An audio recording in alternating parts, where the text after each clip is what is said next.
एक गांव में हरिराम नाम का एक किसान रहता था। वह किसान बहुत ही आलसी था। बाकी किसान जब सुबह सुबह खेतों में काम करते थे, तब हरिराम अपने बिस्तर पर पड़े पड़े सूरज को भी उबासी लेते हुए देखता था।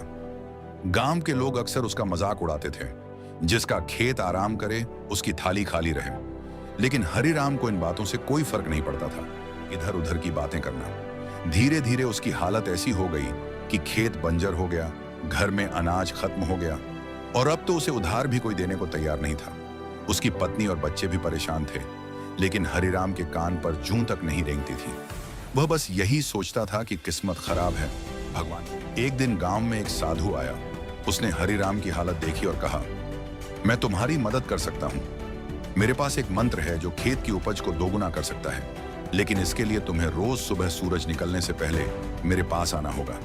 हरिराम ने सुना तो खुशी से उछल पड़ा, लेकिन जब साधु ने कहा कि वो सिर्फ सुबह ही मंत्र देगा और वो भी गांव के किनारे वाले पहाड़ी मंदिर पर, तो हरिराम मायूस हो गया। उसने कहा, बाबा, इतनी सुबह तो मेरी नींद ही नहीं खुलती। साधु मुस्कुराया और बोला, फिर भूख भी मत खोलना बेटा।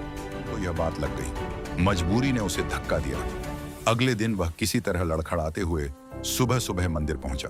उसे एक पत्ते पर कुछ लिख कर दिया और कहा, इसे अपने खेत में जाकर गाड़ दो, पर याद रहे ये मंत्र तभी असर करेगा इसी समय खेत जाकर खुद मेहनत करोगे।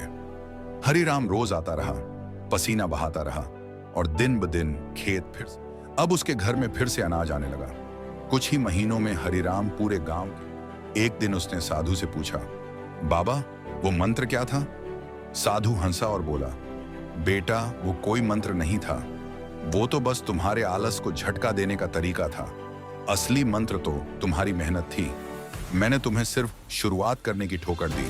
हरिराम की आंखें भर आईं। दोस्तों, इस कहानी से हमें ये सीख मिलती है, जब तक हालात मजबूर नहीं करते, इंसान अपने आराम के खोल से बाहर नहीं निकलता। कोई जादू या चमत्कार नहीं होता, मेहनत और निरंतरता ही असली मंत्र है। अगर आपको ये कहानी पसंद आई हो तो इसे जरूर दूसरों तक पहुंचाएं। शायद किसी और की सुबह भी इससे शुरू हो जाए।